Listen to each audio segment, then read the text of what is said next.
kulisi desa geus aranjog ka hiji tempat teu jauh ti imahna Ki Jumad. Tuluy maraneh hareureun heula baradami. Ayeuna kumaha Pak RT pirampaheun urang supaya ulah sampai ngobrol di imah Ki Jumad. Lantaran baru lamun ngobrol di imahna mah urang kudu kaluar duit cenah. Cek kulisi kadenge mimiti ngomong. Lang Pak RT malah katempong ngahulang bingung. Lantaran manehna ge sabenerna mah ti tadi ge keur mikiran soal eta. Nampo RT ngahulang palebe tuluy nanya. Je, gede kalah ngahulang Pak RT mah. Hari tadi di imah ngomongna gampang cenah. Cek palebe. Pak RT masih kenesan ngajawab. Tapi keur kitu katempo rentang-rentang ti tukangan imah Ki Jumad aya si Rustam nu keuleumpang. Pak RT rada meunang akal. Ayeuna mah duit teu? Tanya Pak RT. Jang naon? Polisi malik nanya. Geus kieu bae. Kurang cuang sogok bae tuh pujangna supaya ngolo Ki Jumad ame daekeun ka dieu. Ulah sampai ngobrol di imah. Tah pan meureun moal gede adeungan saukur nyogok pujang nama. Moal sampai urang kudu kaluar duit 10 perak sewang. Lamun aya nu moal duit, tuh mumpung bujang Ki Jumad keuleumpang ka dieukeun. Cek Pak RT. Aya duit 5 perak Pak RT. Tapi ieu duit teh jang balanja nu di imah. Lamun dibikeun kuring teu boga deui atuh. Cek palebe. Nah, geus pake heula palebe. Wayahna hitung-hitung amal lah ngabela anjal masalah mur. Cek Pak RT. Tapi kuringna kumaha jang balanjana? Tembal palebe deui. Geus gampang.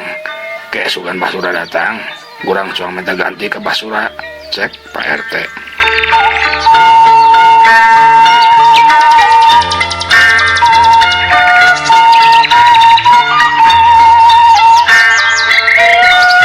Atuh daek-daek akhirna mah duit nu ngan sakitu-kituna teh dibikeun ku palebe. Kot ku Pak RT ditampanan. Keur kitu kurunyung si Rustam datang ka palebadinya. Atuh Pak RT jeung nu sejenna meuni bungaheun. Alhamdulillah tah kabenerna ujang ka dieu. Cek Pak RT langsung bae ngomong kitu.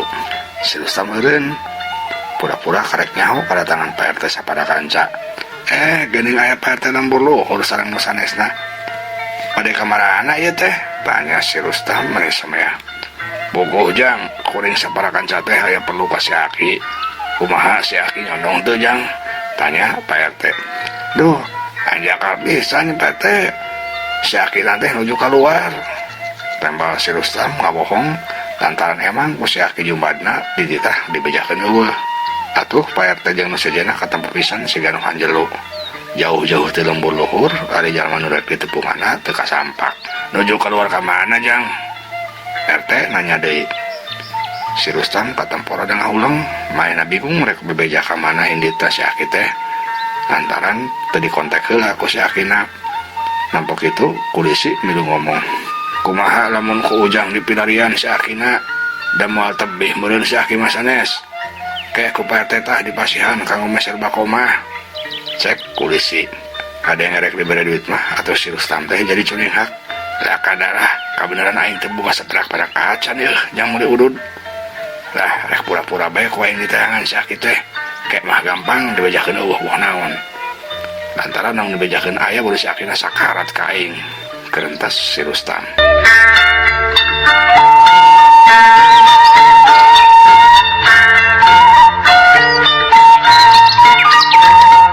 Nampok si Rustam kalang ulang. Pak RT ngomong nyambungkeun omongan kulisi. Tah kumaha jang lamun kitu jang? Aya yeuh jang meuli bakomah 5 perak lumayan. Cek Pak RT bari ngaluarkeun duit nu tadi ti palebe. Atuh si Rustam beuki hejo bae. Mohon mangga kakek ku abdi pelirian si Akina Pak RT. Cek si Rustam rada gugup nembalana. Tah syukur atuh jang. Yeuh jang meser bakona. Jika itu punten pangeankeun si Akina nya bejakeun aya kuring ti lembur luhur. Pak RT mikeun duit ka si Rustam. Ku si Rustam langsung ditarima meuni haripeut. Tapi karek ku si Rustam eta duit teh dikeupel. Kur kitu teh kadenge suara Aki Jumad anu tulung-tulungan. Tolong. Atuh kabehan geus caruring hak. Eta aya nu tulung-tulungan sadana mah suara si Aki geuning. Cek Mang Wardi. Si Rustam katempo si Ganuh gugup ruas. Sungutna kaceplosan. Laras bah si Aki nya. Kunaon nya? tadi teh keur barablok di balong tukang, cek si Rustam. Ada yang gitu Pak RT jeung sejenna kaget. Baruk si Aki teh keur kaluar jang, tah si ceun aya di tukang, kumaha ujang teh? Cek Pak RT katampo beungeutna beureum rada ambek lantaran ngarasa dibobodo. Si Rustam kudu masih lemes, halilingeuna masih keneh ngeupel duit ti Pak RT. Kulantaran seueul eta duit nu masih keneh dikeupel ku si Rustam teh langsung direbut ti ku Pak RT. Geus teu jadi mere duit nagih jang lah, da teu kudu ditengen atuh si Aki nagih. Cek Pak RT bari ngarebut deui duit anu keur dicekel ku si Rustam. Hiji Mang Wardi palebe beu cuang samper si Akina di tukang. Mumpung aya tuh di balong cenah. Pak RT ngomong ka kulisi jeung nu sejenna bari tuluy leumpang teu ngaliak deui ka si Rustam. Ku palebe Mang Wardi jeung kulisi dituturkeun. Nampok itu si Rustam ngomong handeuh, aduh aya bagda teu daulat. Nanaonan deui si Aki make tulung-tulungan sagala. Aduh aing jadi naik menang duit teu tulus. Kentas si Rustam nepak tarang gugulunuk bari tuluy indit.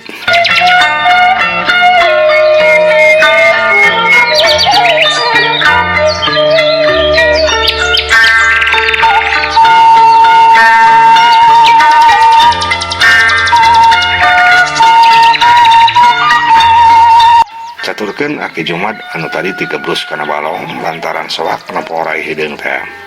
Ayeuna maena masih keneh katempo roroesan sakapeung kekerlepan teuleum kana jero cai lantaran balong teh lumayan jero oge. Tolong cek Aki Jumad kadenge tulung-tulungan deui. Keur kitu Pak RT Mang Wardi sapara kanca ngurunyung daratang. Kabehana kaget nempo Aki Jumad keur roroesan dina jero balong. Kunaon ki? Cek Pak RT bari lompat nyamperkeun ka pinggir balong dituturkeun ku nu sejenna. Nampo Pak RT sapara kanca daratang kadinya, Aki Jumad meuni bungah. Aduh Pak RT, tulungan Aki ieu tulungan Pak RT. Aki digebrus kana balong Aki. Aduh tulungan Pak RT tulungan. Cek Aki Jumad. Pak RT dongkok bari nodorkeun leungeunna ka Aki Jumad. Ya muntang kana panangan abdi ki. Ke ku abdi ditarik ka luhur. Cek Pak RT bari nyodorkeun leungeunna ku Aki Jumad. Rek dicekel, tapi katempo siga nu rada heseun lantaran ti luhur ka handap teh lumayan jero oge. Tapi lieu mah gap kacekel oge. Ari kulisi Mang Wardi jeung palebe pada narempokeun katempo nu siga nu tegang. Aki Jumad tuluy ku Pak RT ditarik ka darat. Suku si Aki lalaunan ngincek kana gawir balong. Sababaraha kali ti kolesah, tapi lila-lila mah bisa anjat oge ka luhur. Ngan barang jeung kitu logodor aya orai nu tadi ngalogudur ka pinggir pisan suku palebe. Atuh palebe leuwas. Aduh eta orai. Cek palebe bari sukuna reprek ajong orai. Sang orai katempo ngaclang pas kabeneran ngaclang teh beunang pisan kana dada Aki Jumad anu kakarek hanjat. Atuh Aki Jumad meuni leuwas pisan leungeunna ngepeskeun orai bari jeung ajrag-ajragan. Aduh tolong, aduh tolong. Cek Aki Jumad bari ajrag-ajragan. Keur kitu sukuna nginjak deui anu lesang. Kolesah Aki Jumad di kolesah deui. Tolong kujubar awak Aki Jumad di kujubar deui kana balong. Atuh Aki Jumad katampo deui roroesan tulung-tulungan. Ari orayna mah teuing geus ka mana. Pak RT jeung sejenna rareuwaseun buru-buru narulungan deui Aki Jumad. Akhirna mah si Aki bisa anjat deui ka darat katampo napasna meuni haeho nya leuwas nya capek.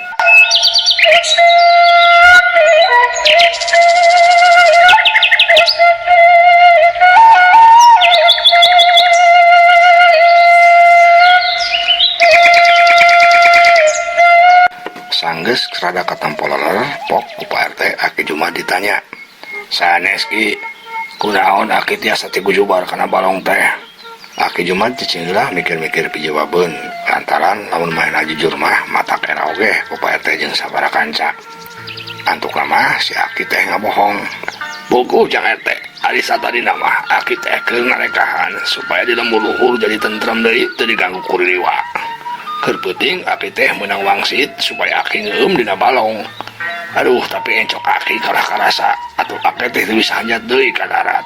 Tembal Aki Jumad. Pak RT jeung sejenna rada ngahuleng aya percaya aya henteu kana omongan si Aki teh. Ari tadi saur si Rustam Aki teh nuju marablauk. Cek Pak RT. Atuh rei Aki Jumad rada beureum era. Aduh dasar bujang haram si Adol.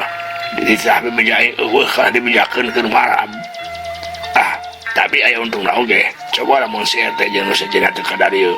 Mun aing sampai kaburit ge ngajadog bae di jero balong. Gerentas Aki Jumat. Eta mah ngan alasan bae ka si Rustam jang. Lantaran sabenerna mah nu dilakukeun ku Aki teh teu meunang kanyawan ku nu sejen. Mun kanyawan matak camal. Cek Aki Jumat mere alasan. Oh gitu Ki. Teras kumaha Ki? Tos hasil Aki narekahan kang ngusir jurig teh. Polisi ilu ngomong. Ya kitu jang. Ayeuna mah Aki geus nyaho carana ngusir liwa. Bari jeung Aki teu kudu indit ka lembur luhur. Tembal si Aki deui sigan heueuh. Pak RT jeung nu sejenna katampo atoh pisan. Alhamdulillah. Puguh kalarasan abdi sareng sarengrengan ka dieu teh. Bari nyuhunkeun pitulung Aki perkawis eta. Lantaran di lembur teh ayeuna beuki tapi hareng-hareng bae Ki. Malah Basura Patua sareng Mang Uman oge ayeuna duka ka mana. Abdi mah khawatir buah-buah teu ayana teh kulantaran cilaka ku liwa.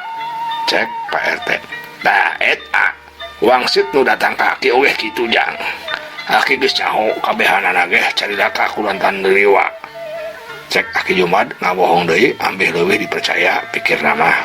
Atuh Pak RT jeung nu sejenna beuki yakin bae kana omongan Aki Jumat teh. Jadi pas ngadenge Basura tua kampung jeung Mang Uman carilaka ku liwa teh maranehna katempo raluaseun pisan. Kade jang RT jeung nu sejenna ge kudu hati-hati. Lantaran ayeuna liwa teh incer ka ujang kabehan. Cek Aki Jumat ngahaja jeung sieunan.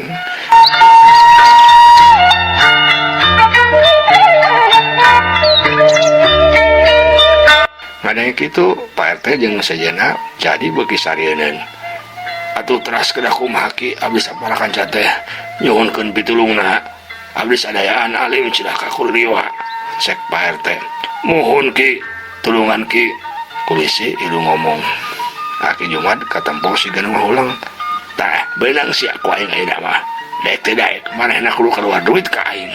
Lumayan lah sapesa 2 peso oge. Lantaran namun dipentang gede mah moal garablag. Jentos Aki Jumat. Nampu Aki Jumat rada ngahulang teh ku Pak RT jeung nu sejenna mah disangkana keur mikir. Atuh marehna siga nu teu sabar narungguan jawaban ti Aki Jumat.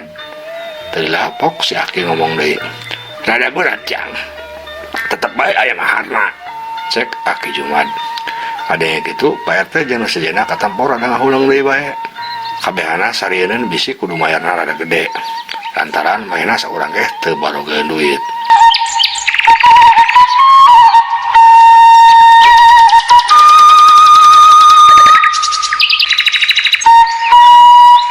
Aki ngarti, ujang teu baroga duit, tapi tong khawatir. Lantaran maharna mah sabaraha bae ge teu ditangtukeun. Ayeuna sabaraha bae nu ujang dibawa kudu dibikin kaki. Cek Aki Jumat. Plong Pak RT jeung nu sejenna ngadenge kitu mah rada ngamplong. Sok ayeuna aya sabaraha jang. Tapi ulah aya nu ngabohong ya. Lantaran lamun anu ngabohong matak cilaka ka sararea. Cek Aki Jumat deui. Oh, mun Ki. Yeuh aya artos 5 perak. Cek Pak RT bari ngasongkeun duit 5 perak. Gap ku Aki Jumat ditampanan. Abdi aya 3 perak Ki. Polisi oge ngasongkeun duit. Abdi aya sasakene sabenggol Ki. Cek palbe bari tuluy mehna ge ngasongkeun duit. Ari Mang Wardi katempo ngahulang. Tamahna mah teu bogeun pisan. Kumaha abdi nya Ki? Abdi mah teu gaduh pisan. Cek Mang Wardi. Geus teu naon ujang mah. Da aya teu sejen. Cek Aki Jumat. Nuhun atuh Ki. Cek Mang Wardi bongaheun.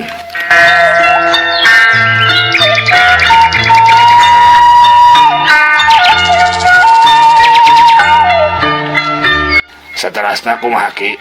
Abdi mah terus terang bae sieun pami nya hareupan wong teh. Ayeuna bae abdi tos kukurayeun bae Ki. Cek Pak RT. Si Aki katempo rada ngahulang mikir. Aduh kumaha aing gitu nyaho carana sabenerna ngusir liwa teh. Tapi keur basa eta cuy teh sieun ku itu taing meureun lantaran bau. Lah aing nyaho ayeuna mah. Jadi apasna jurig teh ku bau. Gerentas Aki Jumat tuluy pok kumaha nyarita. Jang ayeuna ujang kabehan kudu nyarieun heula lodong jang wadah cai. Lamun geus aya lodongna tuh tempo aya cai kolomberan. Paranti pamisinan kokotor Aki. Tah jurig teh apasna ku cai eta. Da ku Aki geus diparancahan. Sok geuat ayeuna mumung beurang keneh. cek Aki Jumad. Lantaran geus percaya pisan ka Aki Jumad, atuh geus teu loba omong deui. Pak RT sabaraha kanca langsung ngalaksanakeun parentah si Aki. Maranehna kabehan tuluy nyarieun lodong pas kabeneran loba potongan awi nu Aki Jumad ngagoler di dinya. Teu lila lodong geus jadi, tuluy kabehana ngawaradahan cai kalomberan sanggeus beres nyalampeurkeun deui ka si Aki. "Ieu Ki, saterasna kudah dikumahakeun ieu cai kalomberan teh Ki?" tanya Pak RT. "Gampang Jang. Ayeuna Ujang kabehan buat baralik ka ditu. Engke lamun kawenehan jeung Ririwa, kari banjurkeun bae eta cai teh. Eta cai teh geus tang marancaan Aki. Pasti kabur tah Ririwa teh, moal daekeun ngaganggu ka Ujang." Cek Aki Jumad sigan heueuh bae ngomongna. Pak RT sabaraha kanca unggut-unggutan satuluyna maranehna pamit ka Aki Jumad. "Nuhun atuh Ki, pamit kitu abdi ayeuna sadayana permios Ki," cek Pak RT. "Nya Jang, brah ka dari tu, sing hati-hati Jang," cek Aki Jumad. Pak RT jeung sejenna tuluy sasalaman ka Aki Jumad, saterusna kabehan ge harindit balik. Ku Aki Jumad ditempokeun sampai ka areuweuna. Sanggeus areuweuh mah, nyeh Aki Jumad ngabaranya seri sorangan. "Dasar baleuh. Da gue ku aing di bobodo teh. Lumayan menang 7 perak 2 benggol. Hitung-hitung aing ngajual cai kalomberan wae. Dasar ari bilik," cek Aki Jumad ngomong sorangan bari nyerengeh jong nangtung tuluy indit. "Can urang tunda heula."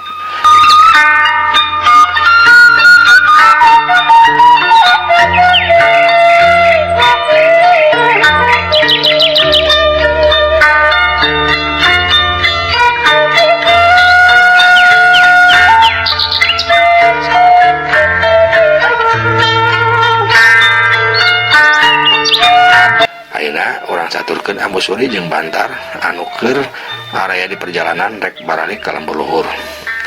Teu kacatur di jalana, ayeuna duanana geus anjau ka deukeut lembur luhur.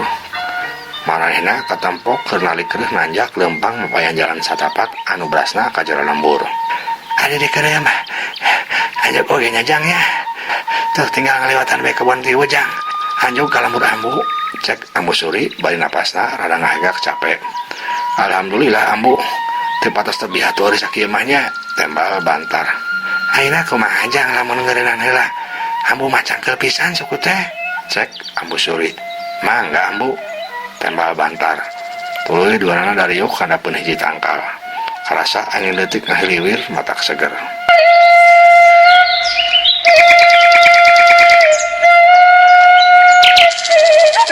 Keur jongjon dari kitu ti kajauhan aya 2 urang jalma lembur anu kelempang rek kalebakeun. Pas kabeneran nempoeun pisan Ambu Suri jeung Bantar anu keur dariuk. Nempo Ambu Suri eta 2 jalma teh meni rareuwasin pisan. "Mang Sabri, tuh tempo lain itu teh Ambu Suri lain," cek nu saurang ngomong ka baturna bari tutunjuk. "Nya geuning pan adis Ambu teh geus pae ka duruk," cek nu hijina. "Puguh, cing sidik-sidik heula bisi saha tempoan. Lamun bener berarti eta teh di diwana." Tuluy duanana malencrong nyedik-nyedik ka Ambu Suri ti kajauhan. Tapi emang jelas eta teh memang Ambu Suri. Atuh rei duanana ngarasa ngarai bulu pundukna ngurinding. Peutek tuluy duanana ngaberetak lompat. "Jurig! Jurig! Jurig! Aya jurig! Aya jurig!" cek eta jalma nu duaan cocorowokan bari lompat.